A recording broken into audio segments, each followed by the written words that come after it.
The latest figures from police forces show that there were more than 2,000 reports of drinks being spiked in the 12 months up to September last year, with a slightly greater number of cases of spiking by injection, which combined with other means of spiking, such as through food being tampered with, totalled just under 5,000 reports, although it's generally thought the problem is underestimated.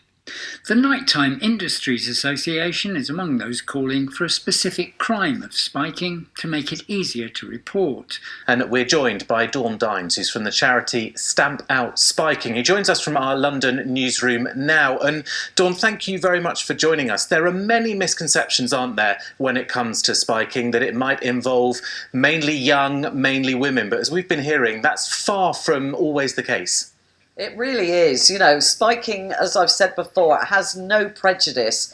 It can happen any time, any place, to any person. And what is the impact that it has on victims? We understand from today's report the immediate impact, but this is something that can really worry them for some time. Well, you know, can you imagine you're going out for a night out, you know, you're having some drinks with friends, the next thing you're taken off, and basically people are poisoning other people. This is what's happening. They're going in, they're poisoning them. And some of the victims I've spoken to over this last 2 decades, it's just disgusting that they don't know how many people have raped them. They don't know if they filmed them. And the worst thing about it is that they're never going to know. And, you know, how that must feel in your mind, I just can't imagine. What would your advice be to anyone who sees a friend or even a stranger who they think has been spiked on a night out? What should they do? You've got to look after them. You've got to believe them. You've got to take them to somewhere safe. These date rape drugs, you know, they take.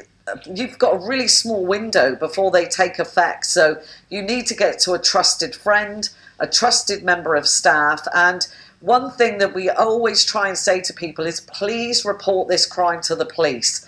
The more that people report this crime to the police, the better picture we're going to have of the actual scale of this problem.